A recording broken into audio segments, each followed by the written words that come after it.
What's good, everybody? This is Moses, and this is 3 Count Podcast. Weighing in at an unbelievable weight that you might hate, but you can't even Dang, high pass, we find that drag ball at? Welcome everybody to another great edition of the 3 Count Podcast presents Now Entering the Ring. I am your host, Clifford Red Dog Miller. That's right, the man that leads you up this mountain called wrestling. You should call me your Sherpa. You better be calling me your Sherpa by now because I've said this so many times. But like every good Sherpa, you got to have someone who's been there, done that, and can do it more efficiently than you can. That's why it's never about me. It's about who's entering the ring. So who's entering the ring today? You can find this man at CZW. You can find this man at ROH. You can find this man at MCW, Pale Pro. You can find this man at DPCW and VIP. You can see this man on one half of the Soldiers of Savagery, or you can find this man at 1/5 of Shane Taylor Promotions. He is the bad man, the prolific one, Moses. Thank you. That's a hell of an introduction. Hey.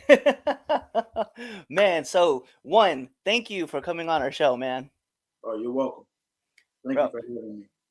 Yeah, dude. Like we have our debate show that's on every Sunday, and I think now that people know that 4/5 of STP has been on, we have talked about this match every single time. But genuinely, we were so excited watching the Battle of Brooklyn and just Prolific versus STP and just the straight smash style that you guys like put on, like the clinic that you guys put on of just like hard hitting, just having like a good time. Like obviously, we know the story, but just the hard hitting that was going on in you guys' match. And it was the only match that we have had that was an independent show or independent like match from the indies be on the Red Dogs power rankings.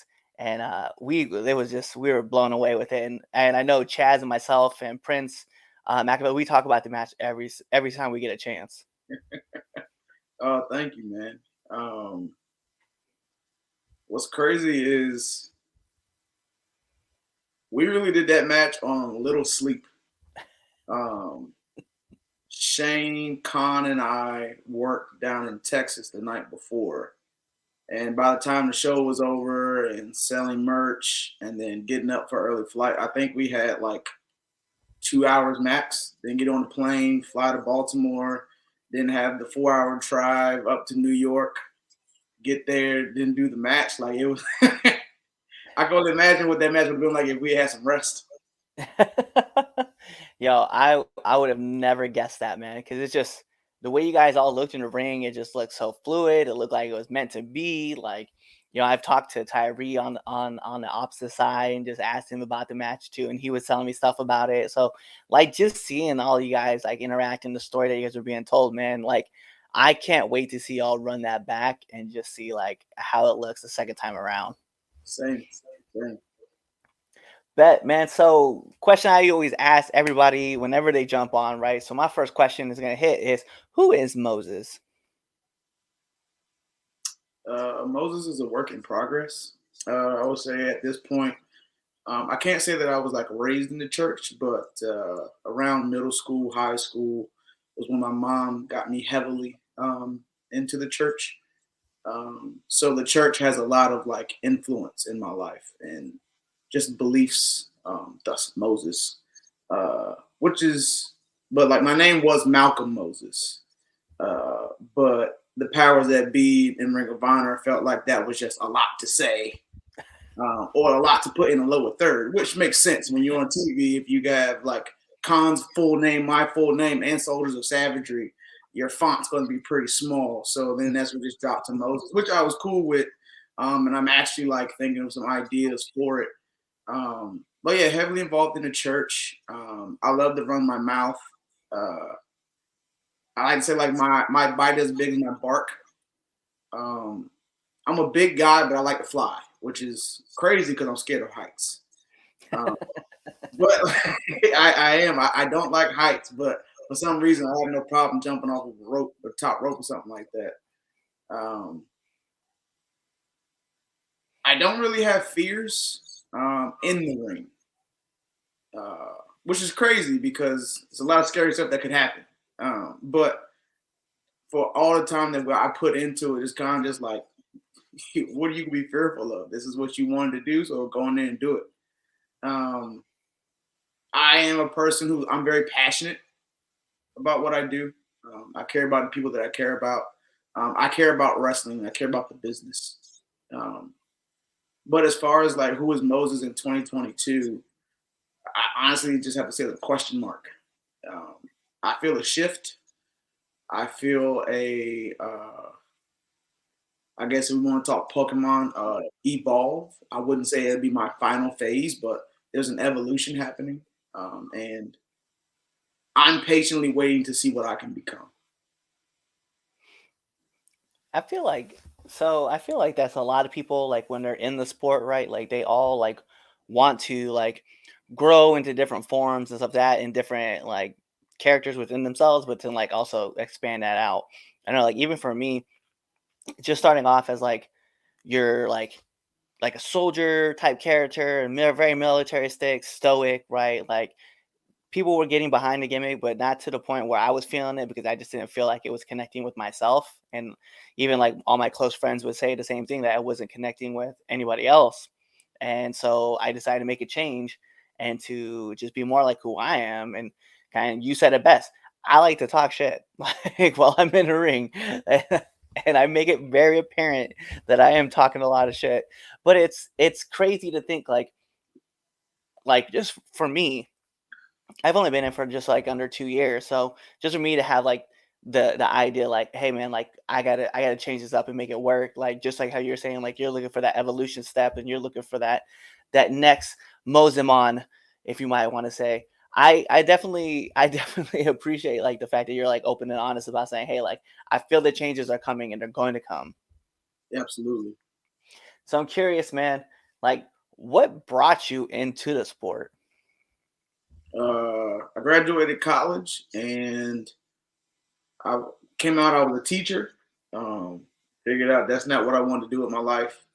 And then I started working a corporate job and I was like, I'm not doing this for the next 30, 40 years. So it was like, might as well just, if I'm going to have to do this, I'm going to chase my dream in the meantime. So, I like that though. Like I feel like everybody has like their own unique story of like how they found their way into the sport. I know yeah, people call it the business. Man, it is what it is. But I feel like people find a way into this world and then like it's always kind of a unique story. So to hear that you are like, I'm here as a teacher, nah, that's not for me. I'm in the corporate world. That's definitely not for me. I'm just about to go shoot my shot and go tag. yep. It's wild too, man, because I've been following and reading, like, and watching, and to see you go from like MCW to Ring of Honor. I know you still work both sides, but to see you just keep pushing and evolving it and moving like in like a stead forward progress. It's a wild ride to watch you keep doing your thing, man. Oh, thank you. I really appreciate that. So I know you're a big guy, and I know what they say in the business. A lot of big guys don't take a lot of bumps, but I gotta know, man, what's the worst bump you've taken? Let me see. I would have to say to this day, man, the worst bump I've ever taken.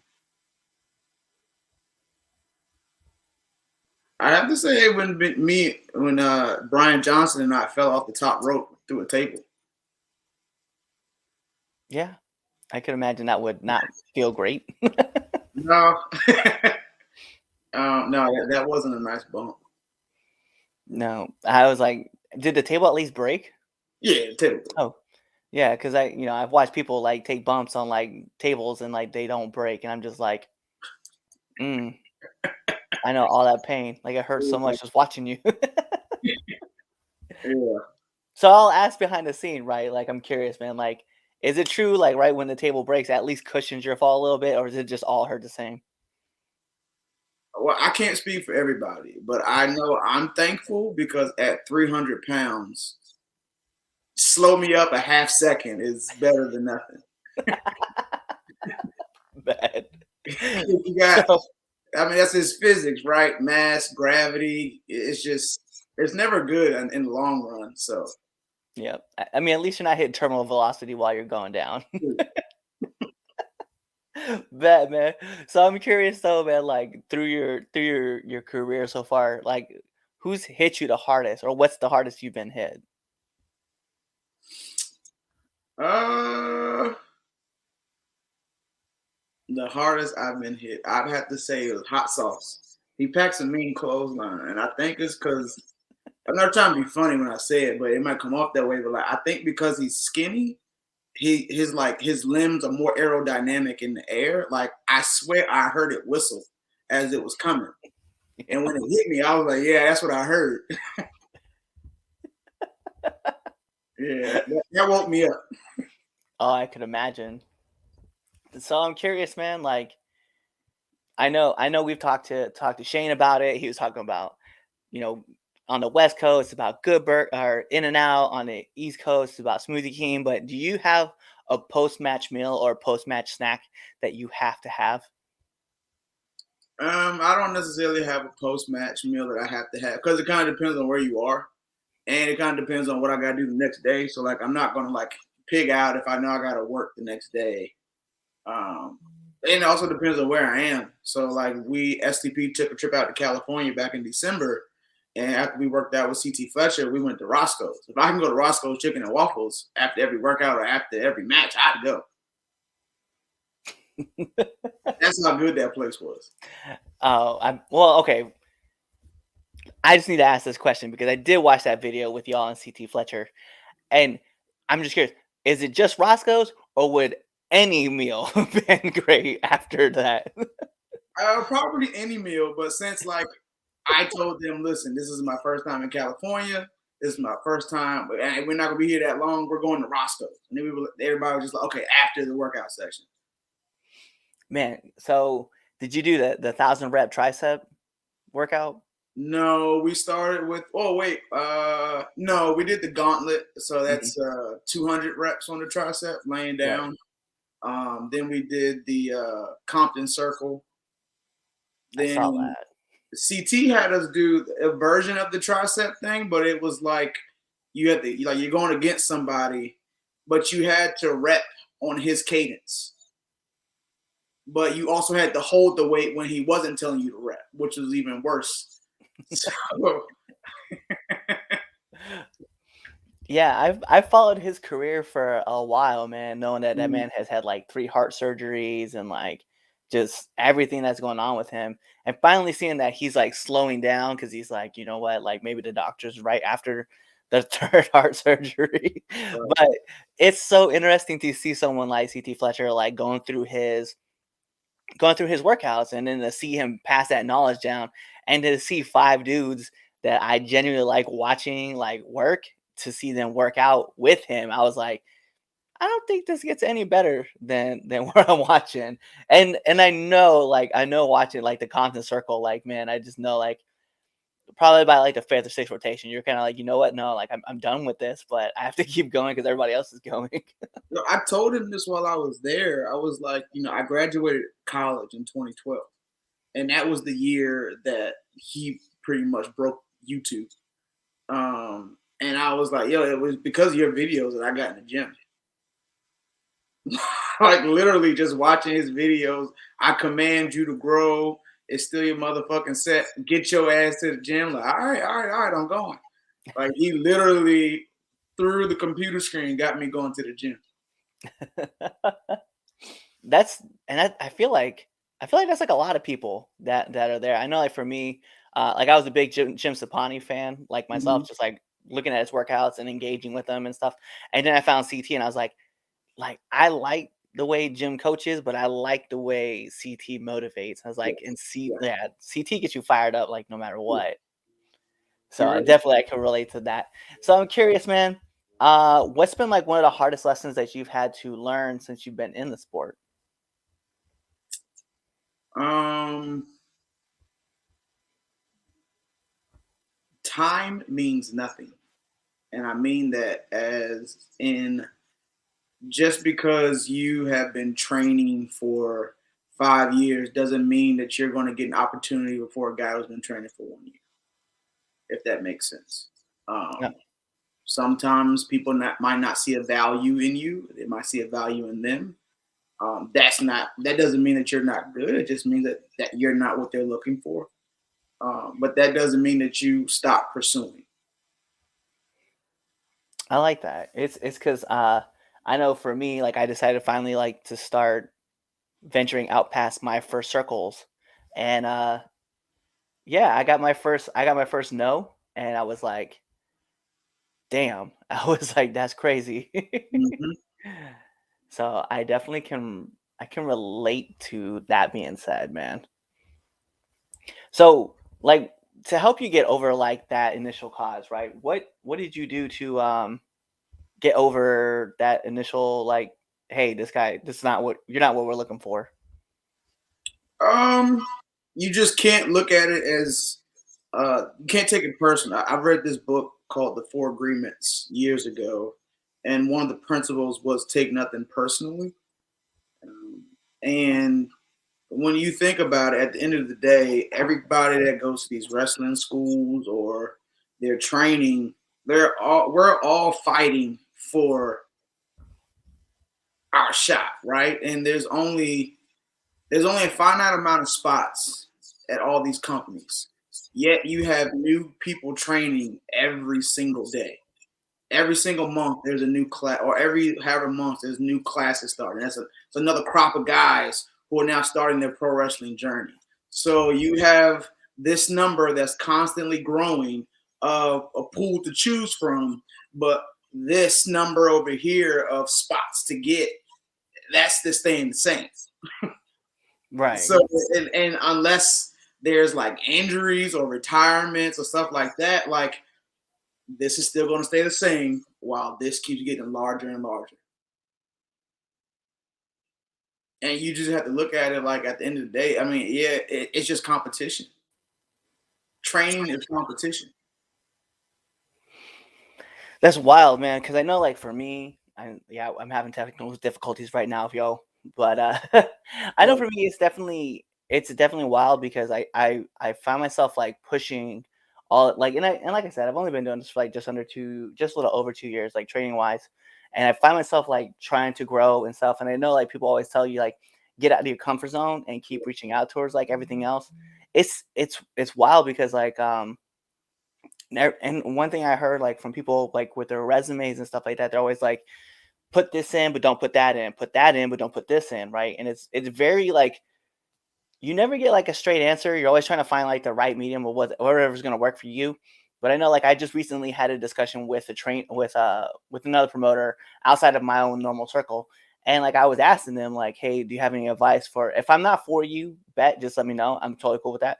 But just let me know like what I can do to like do better. And he just wrote me back like one word or like one sentence answer. And all he said was get more reps in. And I was like, all right, that's thank you.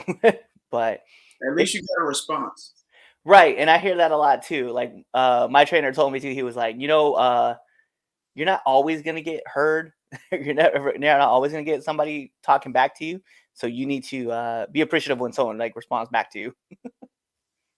No, I mean I've I know that feeling. Oh man, I'm just all right. So my other question for you, man, that's really I'm trying to hit back is what kind of advice would you give to up and coming wrestlers? Um, make sure that this is what you really want to do. And when I say that, I'm not saying it because it's hard. It's extremely hard. But one, are you willing to sacrifice things that are important to you, such as time with your family? Are you willing to tell your family, hey, I'm not going to be at the cookout this weekend because I'm driving 6 hours with my training partners to the show? And when they ask you, oh, are you working? And you're like, oh, no, maybe I can get an opportunity. I can help set up and tear down. Are you willing to do that? Are you willing to get booked on a show for free when you first starting, and you're basically you're taking a loss? Are you willing to have long hours, do like long hours, or literally get little sleep during the week because you have to work a day job to support your wrestling? it's not easy, but you have to ask yourself, is it something you really want to do? Because a lot of people think that you go to these training schools or you go to school and they will teach you to do cool shit when you show up first day and all you doing is blow up drills and calisthenics and running and you thought it was just cool. Like, nah, that's not all this is. This is so much more that you don't see. And you really got to ask yourself, all right, one, do you really want that? And two, are you built for it? I feel like that's like the most important question to ask yourself because I feel like, are you built for it? Like, can you handle this? Like, I feel like those were things that like I never asked myself. I was just like, I really want to be involved with this as much as I can be. And so I was like, let me work on like how to get better at this. And so, I saw this opportunity to create a podcast and like bring people on and ask them for advice and stuff. And I was like, let me go ahead and keep pushing on this and see how much we can get out of it. Because at the end of the day, like I'm sure, someone out there is going to benefit from like all these like conversations and stuff like that. But it was something I wasn't planning on because I almost I almost told myself I was done twice. Mm-hmm. And the first time was because I had worked I had worked with somebody and like it just didn't like it was during practice and it just wasn't like I for some reason it just wasn't clicking. So I was like, maybe I'm just not built for this. Maybe I'm just not made for this. Maybe this wasn't supposed to be for me. And Mm-hmm. I went back and talked to that person and they were like, no, dude, you're doing great. And I was like, yeah, I don't think so. And I just kept doubting myself. And then the second time, it was after I'll tell you the story off the air, but there was an event that happened. It was yeah, it wasn't good. It wasn't pretty at all. But let me ask, man. So you've been in a lot of different locker rooms, you've been in a lot of different places. Give me one do and one don't of the locker room. Uh, do wash your gear because nobody wants to be smelling stank gear. Um, One don't is if there's a commission and workers will know what I'm talking about. If there's a commission and there's a line, let the veterans go before you young guys get up there just because you want to get out of the way. Like the vets have paid their dues. Let them get through, and then you take care of your stuff afterwards. That's great. You know what's funny is I've never heard that before. That is the first time I've heard that. So I'm like, all right, bet. Now I'm gonna take that into notice. So every state doesn't have one, but the ones that do, and the people who've ever had to deal with commission, they know what I'm talking about. Oh, and it's funny because like I know. Let's be transparent. Okay, I'm out of Maryland. All right, we understand that, but and we know that there's a commission here. It's weird because I never thought about that. I'm always like I just see people like at the line and I'm just like watching them and I'm just like, all right, cool, you're there. I've never thought, and honestly, like I was just told the other day they're like, hey man, like we want to get you your because I haven't to be honest I haven't wrestled in the state of Maryland, but I'm from Maryland and I've worked at other places, so they're like, hey, we want you to get your license. I was like, okay, how do I do that? So now it's like they're like, oh, just come to the next show and we'll help you get it. I'm like, oh, okay, cool. So I'm just like, whatever's clever. Um, Yeah, that's wild. I never thought about like, oh yeah, let veterans up front first because I was just like, we're all standing in the line. But those are all like my heavy hitting questions, man. But we do got to get into the second best segment of the 3 Count podcast, and that is the 10 count questions. And this is how it works, Mr. Moses. I'm gonna fire off 10 questions at you, rapid fast. Whatever's your answer, that's your answer. So we're gonna put on the imaginary timer for added pressure. All right. Bing! And here we go. SmackDown or Raw? SmackDown. Favorite movie? Ooh. I have a lot. Let's go with the Great Debaters. Okay. Mario or Sonic? Mario. Favorite television character? Martin. Let's go. PlayStation or Xbox? Xbox. Favorite submission move? Bear hug. I like that. I like that a lot. Are you a night owl or an early bird? Early bird. What is your favorite podcast? Crime and sports. Let's go. Nominate one person that you want to see on the show. Trisha Dore. Yes. 100%. Our most requested guest. And then last but not least, my favorite question to ask every single person who comes on this podcast. Favorite curse word? Fuck. That's right. That's right. A good F-bomb is what everybody needs in this life. I try to tell people, I was like, listen, if you haven't heard the history of the F word on YouTube yet, it's the greatest 2 minutes and 39 seconds you'll ever experience. Telling people. It's like the first viral video ever. But those are all my questions for you, man. So all I need from you is let our viewers and our listeners know where they can find you. On Twitter, you can find me at Prolific Moses. On Instagram, it's at prolific.moses. There you go. You have all of his handles now. And you know what that means. We got to take this home because this is the 3 Count Podcast presents Now Entering the Ring. And like I said, I'm your host, Clifford Red Dog Miller. That's right. The man that leads you up this mountain called wrestling. That's right. You could call me your Sherpa. You should call me your Sherpa. But like every good Sherpa, you got to have someone who's been there, done that, and can do it more efficiently than you can. And that's why it's never about me, but it's about who is entering the ring. And today, you see him right next to me. He is a man. He's a great, prolific Moses. So you guys know what to do. Tune in to the next episode and be there. Or you just wait for this episode to end. You wait for that outro. And then you choose another episode to listen to. Peace. What's going on, 3 Count Nation? I'm Clifford Red Dog Miller with the catchphrase. But what I really want to do right now, go to twitter.com, right? Go over there, find us at the 3count_pod, give us a follow, give us a like, give us a comment. We want to talk to you guys. Go to IG at the 3countpod, give us a like, give us a follow, leave us a comment. We want to interact with you. Go to youtube.com, give a subscribe, turn the bell on, turn the notifications, leave a comment. We want to talk to you. Go to anchor.fm/the 3 Count Podcast, and in there, you can leave us a message, and we will talk to you. Basically, what I'm trying to tell you is that we want to talk to you. We want to have fun with you guys, and we love listening to what you guys have to say. Also, one thing I need you to do for me, the 3 Count Podcast also has merchandise. Oh! At prowrestlingtees.com/the 3 Count Pod. Please go buy our t-shirts. We love you guys, and we hope you love us too. So, show us some support, please.